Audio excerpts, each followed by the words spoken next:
അസ്സലാമു അലൈക്കും കൂട്ടുകാരെ, പുതിയൊരു വീഡിയോയിലേക്ക് സ്വാഗതം. എല്ലാവർക്കും സുഖാണല്ലോ? അൽഹംദുലില്ലാ.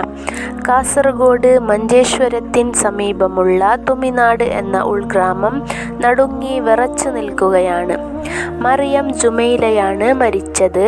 18-കാരിയായ ജുമൈലയെ സ്വന്തം പിതാവ് കുത്തിക്കൊന്നു. മറിയം ജുമൈലയുടെ പിതാവ് ഉമർ ഫാറൂഖ് മകൾ പിടഞ്ഞ് മരിക്കുന്നത് കണ്ടിട്ടും ഒന്ന് ആശുപത്രിയിലെത്തിക്കാൻ പോലും തയ്യാറായില്ല.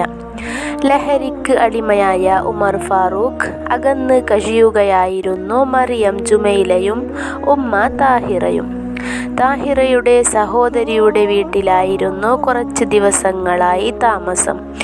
നിങ്ങൾക്കാർക്കെങ്കിലും ഈ വകം ന്യൂസുകൾ, അതായത് സ്വന്തം മകളെ അച്ഛൻ വെട്ടിക്കൊന്നു, ഏകമകൾ, ഇങ്ങനെയുള്ള ന്യൂസ് കേൾക്കുന്ന സമയത്ത് നിങ്ങൾക്കാർക്കെങ്കിലും നെട്ടലും വിറയലും ഉണ്ടാവാറുണ്ടോ? എനിക്ക് ഉണ്ടാവാറില്ല.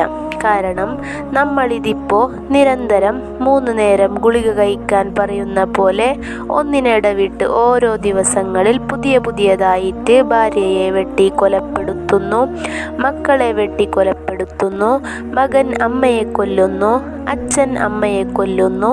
ഈ വക കുറേ ടൈപ്പ് ന്യൂസുകൾ നമ്മൾ കേൾക്കുന്നത് സ്വാഭാവികമാണ്.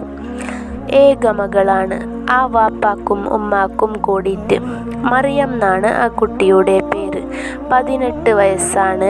സ്വന്തം ജന്മം നൽകിയ ബയോളജിക്കൽ ഫാദർ തന്നെയാണ്. എന്ത് മനസ്സാണല്ലേ ആ വാപ്പാൻ്റേത്. മകൾ പിടഞ്ഞു മരിക്കുന്നത് കണ്ടിട്ടും ഒന്ന് ആശുപത്രിയിൽ എത്തിക്കാൻ പോലും തയ്യാറായില്ല. ലഹരിക്ക് അടിമയായതുകൊണ്ടാണ് ഇങ്ങനെ സംഭവിച്ചത്. എവിടെ എത്തിയല്ലേ നമ്മുടെ സമൂഹം? ഹറാമിലേക്ക് ഒന്ന് തൊടാൻ പോലും ശ്രമിക്കാതിരുന്ന കാലഘട്ടത്തിൽ ഹറാമിൽ തന്നെ കുളിക്കുകയാണ് ഇപ്പോഴത്തെ സമൂഹം. ഇത് എല്ലാവരെക്കാലല്ലാട്ടോ ഞാൻ പറയുന്നത്.